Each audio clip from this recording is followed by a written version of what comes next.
সবাই বলছে বাতাসে কেমন যেন সুঘ্রাণ, কেমন যেন একটা বিজয়ের গন্ধ পাচ্ছে। আসলেই কি আমরা স্বাধীন হয়েছি নাকি কি অবস্থা তা কিন্তু জানাতে ভুলবেন না। হ্যালো, আসসালামু আলাইকুম, this is Mim from Mim's blog.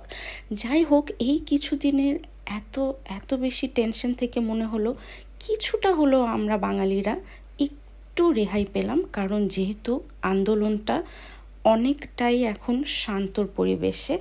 আর সব থেকে আমি যদি সত্যি কথা বলি, এই যে পরিবারের সাথে যোগাযোগটা করতে পারছি একদম রিল্যাক্সে, সেটাই কিন্তু এখন আমার কাছে মনে হচ্ছে যে না, কিছুটা হলে স্বস্তি পেয়েছি আমরা প্রবাসীরা। তবে আমার মনে হচ্ছে এখনও বহু দূর আমাদের যেতে হবে। তবে এর ভিতরে এই জীবনের ছোট্ট আপডেট নিয়ে তোমাদের কাছে চলে আসলাম। চলে গেলাম হসপিটালে, কারণ রুটিন চেক আপ আছে। আর হসপিটালে কার যেতে ভাল লাগে বলো, কিন্তু তারপরেও আমি চিলড্রেন সেকশনে গিয়ে একটু অবাক হলাম, কারণ দেখলাম ওখানে এত সুন্দর অ্যারেঞ্জমেন্ট যাতে একটু সামান্য হলেও আপনি রিল্যাক্স থাকতে পারেন।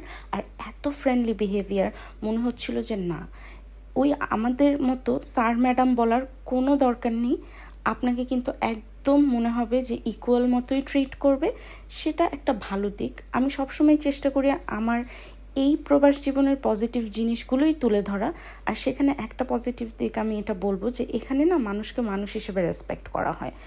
এরকম না যে আমার পদ পজিশন দেখেই আমাকে একদম রেসপেক্ট করবে, আমার সাথে হাই হ্যালো করবে, বা না হলে কথাই বলবে না, এমন কিন্তু কিছুই না।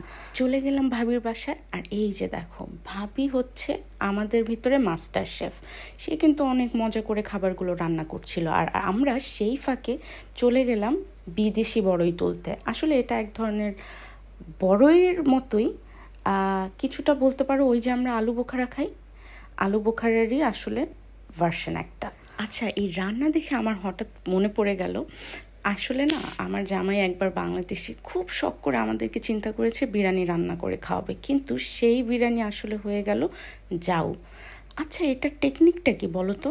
সে বলে আমি এই দেশে খুব ভালো রান্না করতে পারি পোলাও, কিন্তু দেশে আমি রান্না করতে পারি না। আরে ভাই, আমরা তো সেই দেশের চাষি চালটাই এখানে খাই, কিন্তু কি জানি সে বলে এখানে এসে খুব ভালো পারে, আসলেই সুন্দর হয়, কিন্তু দেশে কিন্তু পুরা সেই জাউ হয়ে গিয়েছিল। আর সেটা নিয়ে কি হাসাহাসি। আর এই যে সন্ধ্যা নামার সময়, এই সময়টা কেন যেন আমার অসম্ভব ভালো লাগে, স্পেশালি সানসেটটা দেখতে। কিন্তু এই যে অনেক উপভোগ করছি সামার, কিন্তু পরক্ষণে আমার বারে বারে মনে হচ্ছে এই যে কবে যেন উইন্টার চলে আসে। সেই গল্প না হয় আরেকদিন বলবো, তবে আজকে বিদায় নিব। দেখা হবে নেক্সট ব্লগে। টাটা, আল্লাহ হাফিজ।